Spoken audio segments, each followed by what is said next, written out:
l'établissement, le lycée Denis Diderot de Nairobi.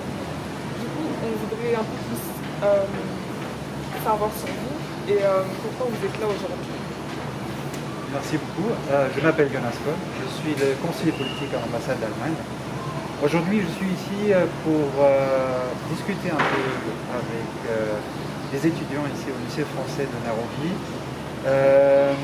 de l'importance de la journée franco-allemande le 22 janvier chaque année. Et bien sûr, cette journée franco-allemande est fondée par le traité de l'Élysée signé le 22 janvier 1963. Voilà. Mais aujourd'hui, dans cette discussion-là, je pense qu'on a parlé du contexte historique, mais également de l'évolution de la relation franco-allemande et du couple franco-allemand de 1963 jusqu'en 2020. Merci beaucoup. Donc, diplomate allemand, pour passer le concours, pour devenir diplomate, il faut passer un concours en anglais. Et ensuite aussi un concours, bon, à mon époque c'était encore une des 5 langues des Nations Unies. Donc arabe, mandarin, espagnol, français, anglais. Donc comme anglais c'était obligatoire, donc vous pouvez choisir entre 4 langues. Maintenant, ils ont élargi ça. En fait, apprendre une langue, c'est...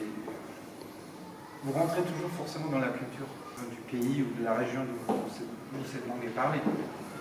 Et sans avoir des connaissances de base, vous dire vous êtes perdu dans le pays.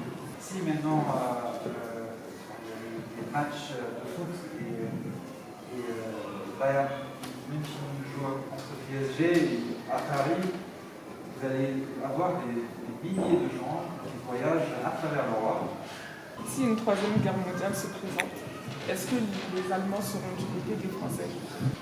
À l'époque, il y avait cette critique justement qui disait pourquoi favoriser la relation bilatérale entre la France et l'Allemagne par rapport à la relation, justement cette alliance de défense de l'OTAN et surtout avec la dimension américaine, toute l'appui militaire, économique, etc.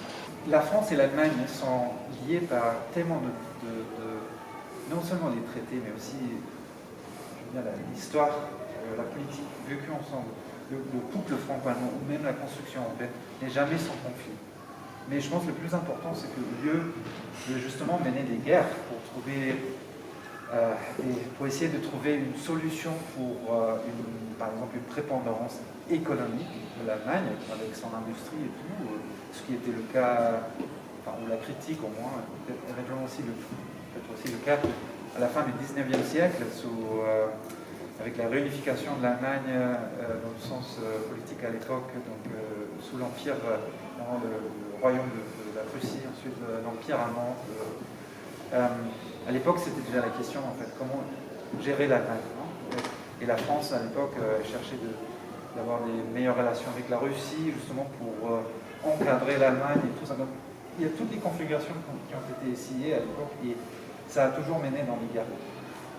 La nouvelle chose, si vous voulez, c'était de dire, ok, l'histoire est importante, la mémoire est pas à effacer, mais comment est-ce qu'on peut construire quelque chose de nouveau là-dessus? Et je pense que le traité de l'Élysée, c'est ça. Je tiens au nom de la communauté du lycée à vous remercier pour ce temps passé avec nos élèves qui ont besoin de ce témoignage, de ces échanges, pour se projeter et surtout aller plus loin dans le cours de leurs études.